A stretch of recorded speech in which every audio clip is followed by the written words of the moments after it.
Jangan terlena di dalam dunia, ajak kembalilah kepada Tuhan mereka yang tersesat di dunia. Menangkan mereka kepada Tuhan, Yesuslah juru selamat manusia.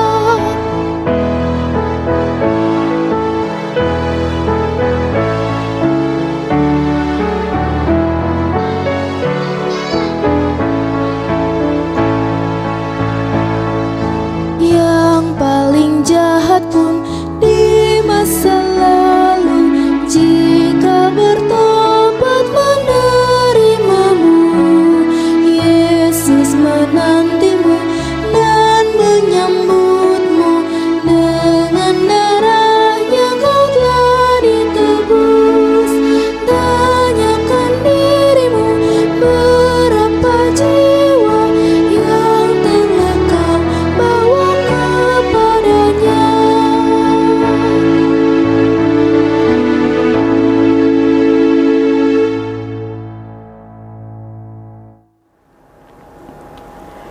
Kasih karunia dan damai sejahtera dari Allah Bapa kita dan dari Tuhan Yesus Kristus menyertai kamu. Amin. Yohanes 3 ayat 20. Sebab barang siapa berbuat jahat, membenci terang dan tidak datang kepada terang itu, supaya perbuatan-perbuatannya yang jahat itu tidak nampak. Demikian firman Allah. Salam sehat.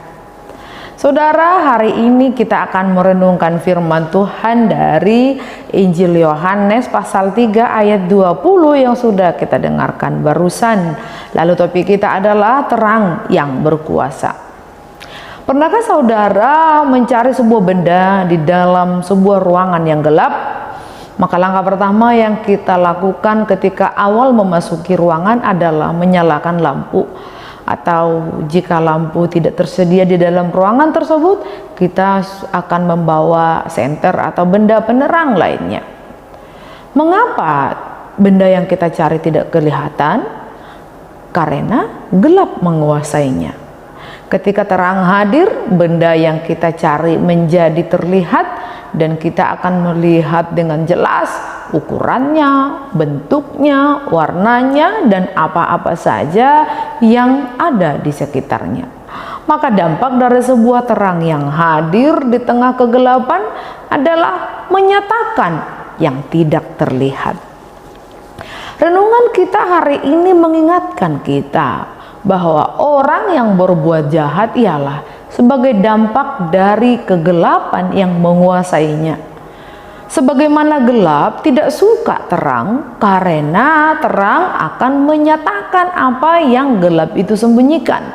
Maka orang-orang yang dikuasai oleh kegelapan akan membenci terang, di mana terang ialah Yesus itu sendiri, sebagaimana yang Yesus ungkapkan di dalam Injil Yohanes pasal 8 ayat 12b.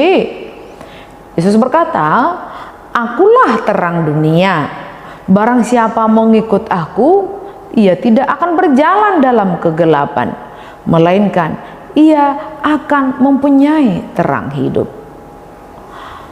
Adakah kita sedang menyimpan sebuah kesalahan yang kita lakukan? Adakah kita sedang merahasiakan sebuah masa lalu yang kita simpan rapat-rapat? Itulah dampak kuasa kegelapan yang membuat kita ketakutan, ketahuan. Namun ketika terang itu menguasai kita, kita sendiri menjadi mampu melihat bahwa yang kita lakukan adalah sebuah kesalahan, dan yang kita lakukan itu telah menggoreskan keburaman hidup, dan dampak terang itu membuat kita bertekad untuk tidak mengulangi kesalahan yang sama dan berjuang untuk menjauhinya. Maka marilah kita mengoreksi diri kita. Apakah kita saat ini melakukan dosa yang sama secara berulang-ulang?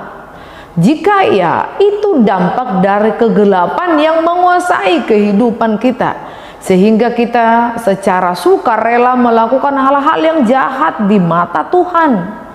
Orang yang dihidupi kegelapan, ketika diingatkan atau ditegur, dia akan marah atau berdalih serta menjauhi dan membenci seseorang tersebut.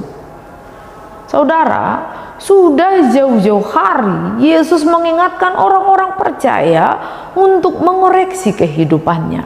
Jika terang menguasainya, dia akan mau dan terbuka untuk dikoreksi dan berusaha untuk tidak melakukan dan mengulangi kesalahan yang sama.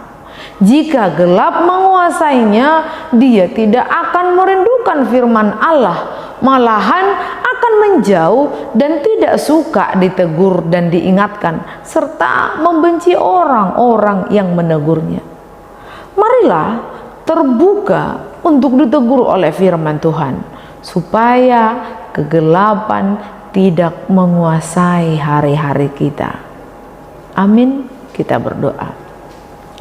Hari ini kami sangat bersyukur Tuhan, Engkau mengingatkan kami bagaimana tampilan dari orang yang dikuasai kegelapan dan tampilan dari orang yang dikuasai oleh terang.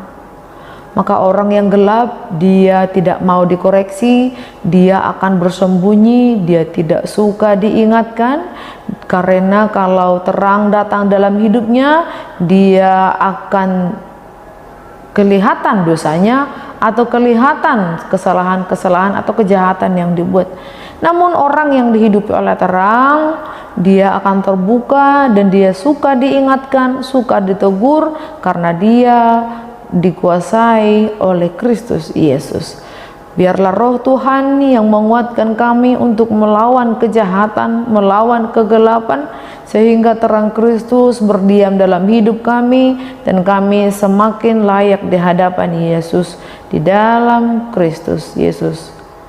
Anugerah Tuhan kita Yesus Kristus, kasih setia Allah Bapa dan persekutuan Roh Kudus menyertai kamu. Amin.